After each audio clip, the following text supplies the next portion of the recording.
someone and the Grumbleweeds. Lot number 16, The Mona Lisa, by Leonardo da Vinci. This is without doubt the most famous picture ever painted in the world. At a conservative estimate, it is valued at over £50 million. Would anybody care to start the bidding? 4pence. Sold to my wife in the corner.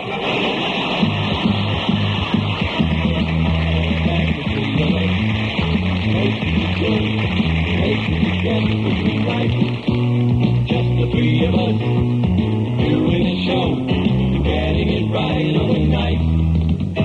I'm Robin, and I'm handsome. And I'm Maurice, and I'm tall. I'm Graham, I'm ugly, I'm short, and I'm fat, and I'm old as a billiard ball. We're the Grumbleweeds. We interrupt this programme with news that Her Majesty's Stationery Office has today published a book, How to Curb Inflation. Price £3,750. There's the three of us going on stage, hoping the studio's packed. See the three of us acting our age, said Graham he's aging our act. That's nice. Silence in court. Call Inspector Morse. Call Inspector Morse. Call Inspector Morse. Call Inspector Morse. Inspector Morse, would you kindly face the court and present your evidence now?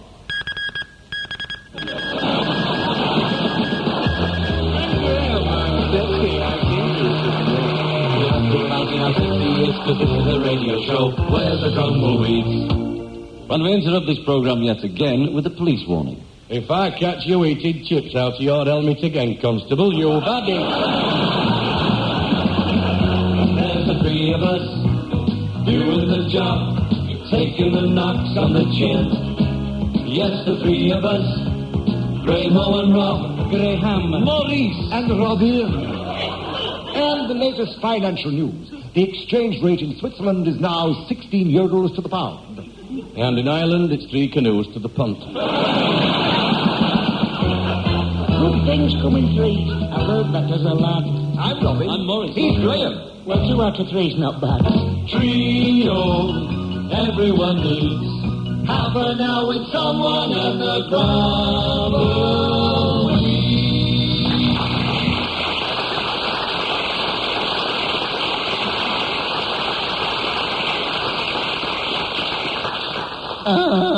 And how about that then, guys and girls? That is like a bit of a double knockout welcome for Jimmy. The old gaffer geezer himself, who, as it happens, has a very important function to perform on the old Grumbleweeds radio show. It's all a bit double fabuloso as it happens, because the BBC have asked me to present an award. Wow. To a wonderful man who was a friend of yours and his. The winner, ladies and gentlemen, of this fabulous award for the oldest man on the radio is old Dr. Nostalgia himself, Uncle Rubbish. Yeah.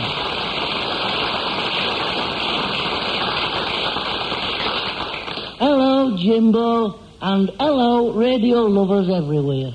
This must be like a wonderful honour for you, old gaffer, the oldest man on radio. Aye, it is, Jim. You see, I go back a long way. I wish you'd go back now. Do you know, I can even remember when the radio used to be on the wireless. Wow, radio on the wireless. That is unbelievable as it happens. My bestest favourite was Larry the Lamb. I wish they'd bring him back. Wouldn't you like to see Larry the Lamb again, Uncle Nasty? Yeah, especially with mint sauce.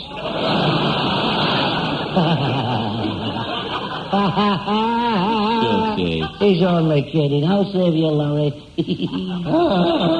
Incredible, incredible. Tell us, old gaffer, can you, as it happens, remember your very first radio set? I can, Jimmy. 1922, what an era. Hundreds of people all over the country were fastening bits of wires together, connecting them to cat's whiskers, plugging them in, and electrocuting themselves. I'll always remember my first crystal set. It was Christmas. And my father came into my bedroom and said, Susan, Santa's left you a crystal set. It was a good set, Jim. I And for an aerial, I fastened a wire to the drain pipe. And what was the first thing you heard on the headphones, old son? The toilet flushing. Anyway, old gaffer, in honour of you like being the oldest man on radio, the BBC have arranged for a well-known like showbiz celeb to present you with your prize. That is wonderful, Jim. And I've just been given the green light. Yes, sirree. Wow. He is on his way right here now to the studio. Fantastic. And what is he presenting me with? A free copy of the Radio Times. Is that all? No, there's more.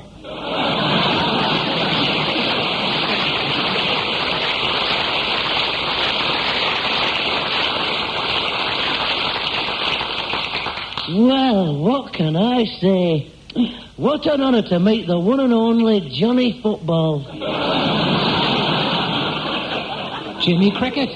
Look, Cricket, get done what you've got to do, and when you've done it, get on your bike. Well, you see, that might be a bit difficult. I haven't come on my bike, I've come on my car. Get on your bike. It's a colloquialism. No, it's a Vauxhall. This is all we want, isn't it? I can't stand flipping Irish comedians, I'll tell you now. Tolerance, Uncle Nasty, tolerance. Now then, Jimmy, old son, are you going to present Uncle Rubbish with his award? Well, I'd love to, but I can't find anywhere to park. The BBC car park's full and I'm on double yellow lines. There's no problem there, Jimmy, old lad. Now, which way are you facing? Oh, I'm facing downhill. Right, easy peasy. Go to the bottom of the hill. Bottom of the hill, yeah. Go through the lights. Lights, yeah. Take your third turning left and go as far as the bus station. Bus station. Turn right past the bus station, first left after the railway bridge, until you come to the Coach and Horses. And I can park the car there? No. Keep going past the Coach and Horses, take the second turning left, and then make a noise like a cow. Why must I make a noise like a cow? Because you'll be going over a cattle grid. Now, fork left just after the church, over the underpass, and left up a long slip road. And that's where I park the car. No. The slip road takes you onto a big main road. You can't miss it because it's got a big sign what says M1. M1? M1, yes. Now, you go down this M1 for, about 180 miles. 180 miles, yeah. Then you get to the end, come off, and ask someone to put you on the road to Dover. Dover, and that's where I park the car. No. You drive onto this hovercraft and get off at Calais. Ask for the railway station and book to Monte Carlo. And then when you get to Monte Carlo, ask for Prince Rainier of Meccano.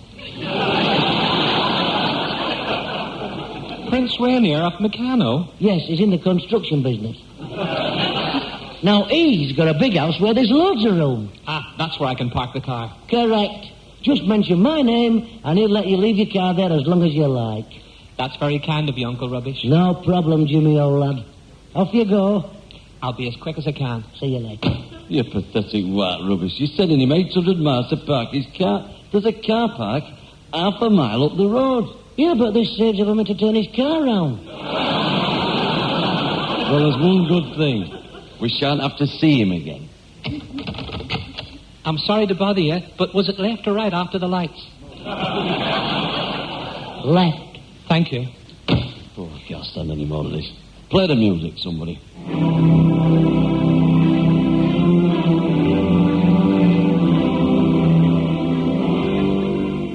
And now we go over to Jodrell Bank in Cheshire, where a major scientific breakthrough is expected at any moment. For years now, the famous radio telescope has been probing the universe. In the last few minutes, evidence has reached us that contact has been made with another life form. So over to Jodrell Bank for the scoop of the century. And here at Jodrell Bank, we've pinned down a signal that comes from who knows where. The excitement tense. Hello? Hello out there. Hello out there. This is Planet Earth speaking. Come in, whoever you are. Hello. Could you please say something? Hello? And hello indeed to you. Everybody here is desperate to know Are you on Mars? I'm on the M66. I'm sorry. We seem to have a crossed line here. We thought you were speaking from beyond the Milky Way. Well, now I've just passed exit 17. Can you send a rescue vehicle, please? No. Look, could you get off the line, please? This is extremely important.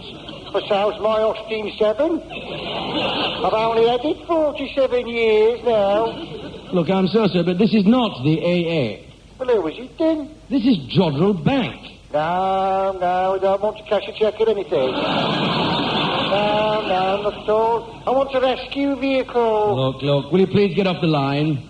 You see, I suspect it's a cylinder head gasket. My goodness, do you realize what we're trying to do? We're trying to contact someone 6,000 million miles away. Well, that's a long way to send a rescue vehicle. I mean, quite frankly, I'm starving.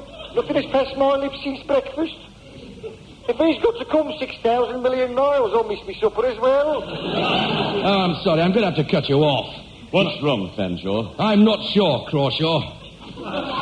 Some idiot on the M66 broken down. This is costing us a fortune. Try another transmitter. Oh, my goodness. Give us some more messages, that's better. Hello?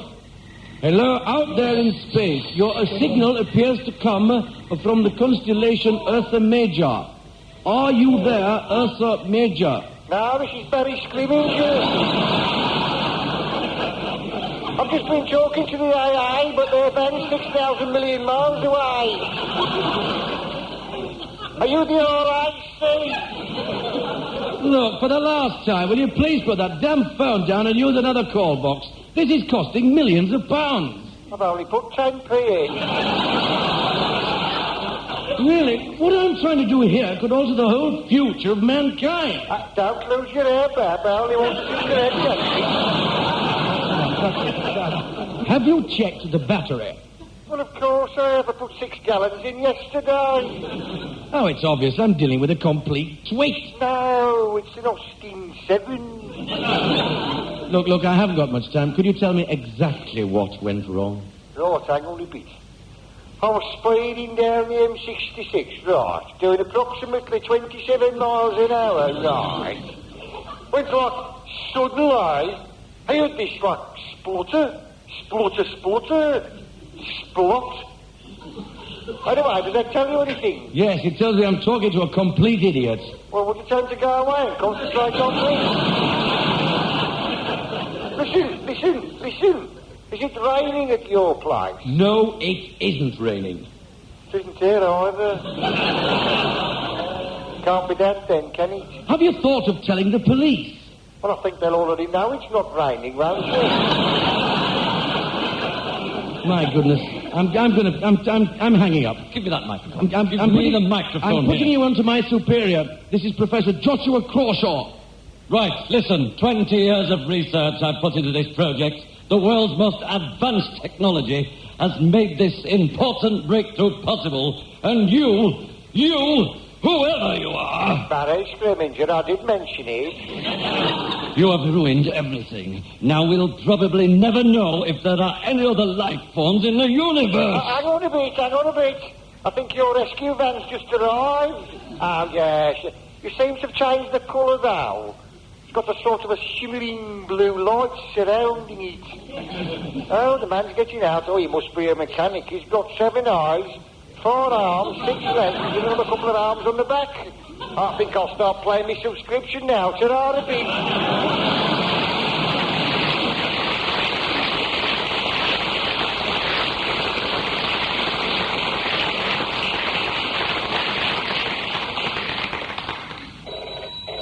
Answer that, it might be the phone. If it's sure feel her then, tell her I'm out. Just answer the flipping phone. Hello? It's me. Thank you. Well, who was it? Someone to say it were him. Who? He just said, it's me. You barnpot. I'll get it this time. Hello. It's me, Jimmy. It's Jimmy. Ask him where he is, Uncle Nasty. Where are you? I'm on the phone. I know that, you fool. Look, where are you speaking from? From a hole under my nose. Listen, you chump. Whereabouts is the phone box that you are speaking from? London. He's in London. That's not far from England, that, is it? Which part of London are you calling from? Westminster. Ah. Have you been to the Abbey? I went to the Abbey half an hour ago. I was a bit short, so I drew a few quid out. I still haven't found a parking space. Here, give it to me, Uncle Nasty. Hey, Jimmy, listen, your best bet is to get on the A something or other and head for Dover. The A something or other and head for Dover. I'll call you when I get there. Oh, is Dover far from London? He wants to know if Dover's far from London. I'll have a look at the map. Right. Here we are. Let's have a look. It's about 4 inches. Jimmy, it's about 4 inches. Well, that shouldn't take me long. I'll call you when I arrive. He said he'd call us when he arrives. We would have none of this, you know, if we'd have bought a skateboard.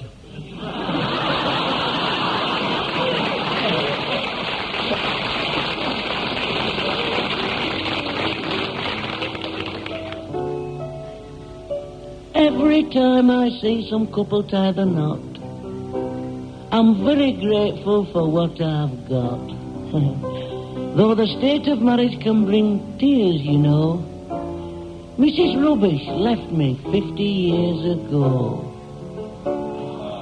50 years without me dear old Dutch, and it doesn't seem a day too much.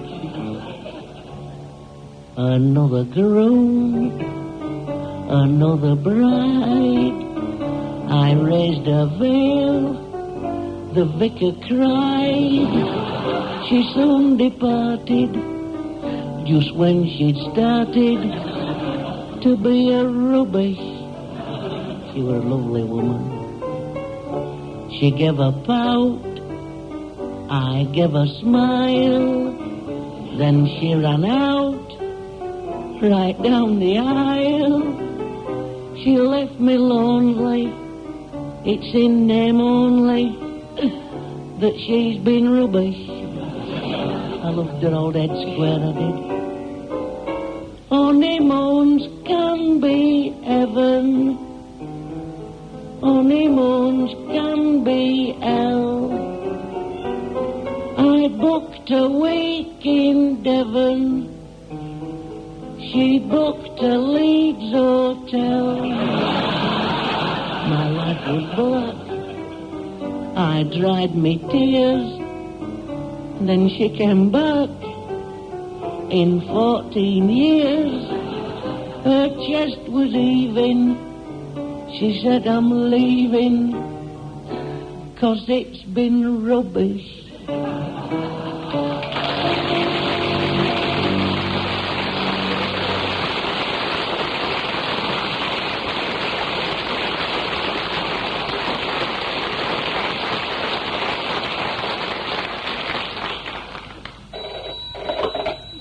Hello?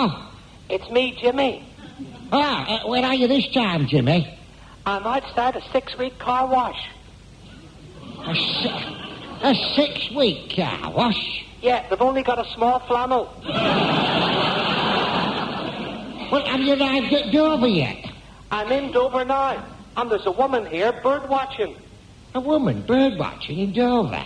Yeah, I'll open the door and you'll be able to hear her. Listen. There'll be boo. Oh, yeah, I can tell you're definitely in Dover. Which way do I go now? Hey, which way does he go now? Give it to me. Jimmy, you go to Calais. Give us a ring when you get to France. Can you speak French? See. That's close enough.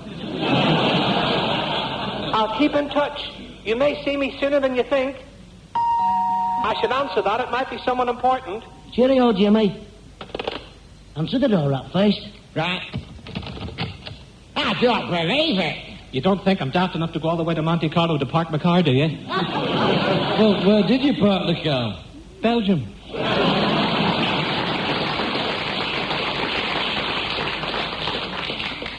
You know what this show needs right now, don't you? It needs a bit of culture. What a good suggestion. But what do we know about culture? Listen, lads, why don't we pay tribute to a man who is acclaimed as the greatest writer ever known? A man whose works are translated into every language in the world and parts of Birkenhead. A truly literary genius. Is somebody talking about me again? Fred Fibber, what are you doing here? I heard someone talking about a literary genius, so I thought, hey up, I'm wanted. And what literary masterpiece have you written, Fred? Look, you don't ask a fella what's won 3 Nobel Prizes what literary masterpieces he's written. I have no idea, Fred. What did you win them for? I want first for my tomatoes, second for my spring onions, and third for my Brussels sprouts. Look, lads, I think we're getting off the subject a bit here. I was trying to suggest that we honour the greatest poet and playwright who ever lived. I know what he means. Mrs. Rubbish used to like all his plays. Her favourite was that one called All This Fuss and Palaver About Note. Much ado about nothing. I don't know that one. Shakespeare. Well, you learn something every day. It's supposed to be brilliant, old Shakespeare, eh? He's rubbish. Calls himself a writer. He couldn't leave a note for the milkman. Well, I don't care what anybody says. He was a genius, old Shakespeare. Greatest playwright the world's ever known.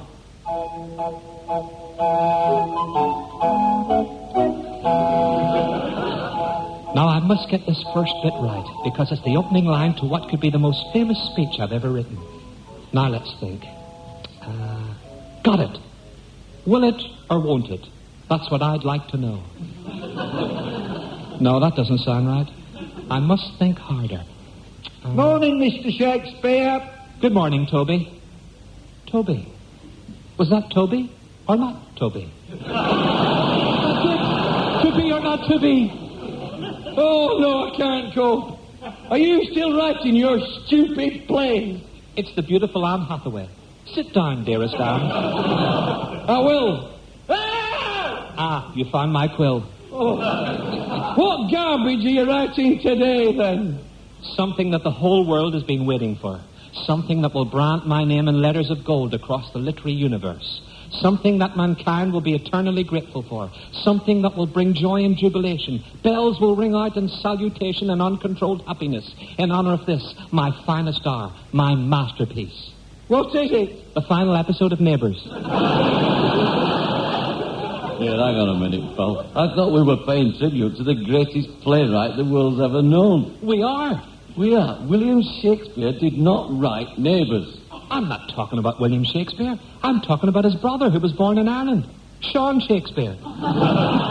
Sean Shakespeare? He could write the socks off his brother, Bill. One of his most famous plays was all about that Irish family. What flipping Irish family? The Othellos. Oh, he's right, you know. Well, who'd have thought it? One day he was sitting on the banks of the River Avon. What was he doing on the banks of the River Avon? Watching the swans laying boxes of matches. Suddenly he was inspired to write one of his greatest works, King Lear. Don't you mean King Lear? No, King Lear. He told his wife he was going fishing. I've never heard such a lot of codswallop in my life. You must think we were born yesterday, Cricket. William Shakespeare wrote flipping poetry. He did. He wrote Swords and Onyx. Odes and sonnets, you brat. Aye. He wrote them as well. But Sean Shakespeare wrote some beautiful poetry. Like what, old lad? Like this. Each time I put my trousers on, my legs are in the dark. They cannot see the daffodils as I walk through the park. Next time I go o'er bush and heath, my legs will get a shock. Before I go, I'll make quite sure I'm wearing my auntie's frock. That was absolutely abysmal. I knew you'd like it. You're supposed to be the bard. I bet he's been barred out of every pub in Ireland and stuff like that. This next one's even better. It's called the Cuckoo. Cuckoo, cuckoo, Cuckoo, cuckoo. Cuckoo, cuckoo, cuckoo. Is the pretty song the sweet bird sings as it flies across the brook. And then it flies home backwards, going, oh, cook, oh, cook. Garbage. Bilge and garbage. You're very kind. What do you think, Fred? Well, you come to the right fella here. When I were poet laureate, folk would always ask you my opinion. And you agree, it's garbage. You're joking, it's brilliant. It's a work of genius. As a matter of fact, his style is very similar to mine was when I was commissioned to write a 96-verse poem to commemorate the last coronation. Hey, fantastic, Fred. And I suppose we're going to hear it. Oh, I hope so. All right, then. But just last verse. Right, prepare yourselves for a touch of class. Dance to me, my gypsy maid. Dance while the firelight flickers. Don't dance too close to the flames, my sweet. You might set fire to... All right.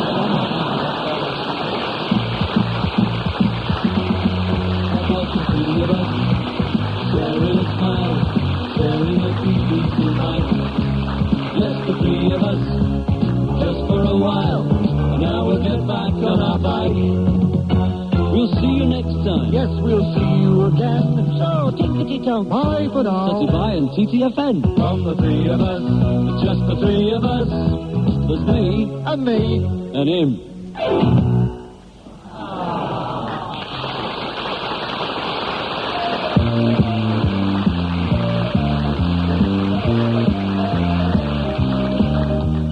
You have been listening to Someone in the Grumbleweeds. Graham Maurice Robin with the Grumbleweeds and me, Jimmy Cricket, with Someone. Music was provided by Dave Collett, Perry Duke and Andy Marples. With lyrics by Jeremy Brown. And come here, there's more. The script was by Eddie Braben, John Brown, Richard Jones, Ron McDonnell and the producer, Mike Craig.